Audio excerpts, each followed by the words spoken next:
Hindi ko na yata kaya, Julia. Ang alin? Sobrang nakakonsensya ako dahil doon sa ginawa ni Kuya eh. Wala ka namang kasalanan dun. Oo nga, pero 2 beses na niloko ng pamilya ni Sir Robert, pati ni Ma'am Gina eh. Tsaka, kitang-kita ko yung galit ni Sir Robert. Para bang yung galit niya sa tatay ko nun. Ewan ko ba, sobrang nakakahiya na. Tolits, hindi ka naman dinadamay. Pero papaabutin ko pa ba doon? Hindi na. Kukusa na lang ako. Anong ibig mong sabihin?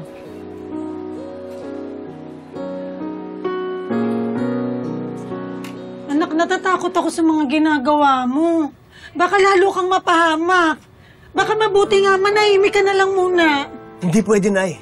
Kapag tinigil ko to, parang sinuko ko na rin pagmamahal ko kay Gina. Ayaw ka na nga kausapin eh. Lahat gagawin ko. Lahat tatanggapin ko hanggang mawala ang galit niya sa akin. Alam ko may pag-asa pa kami. Alam ko mahal pa ako ni Gina. Alam ko sa likod ng galit niya sa akin, mahal pa rin ako ni Gina, Nay. Alam ko magkakayos pa kami, Nay. Magkakayos pa kami.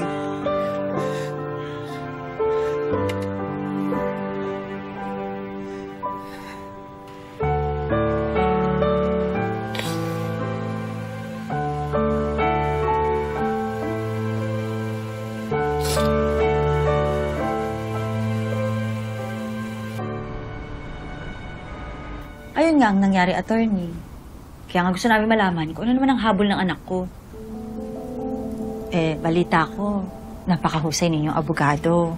Kaya nga kayo ang narekomenda ni Chiki.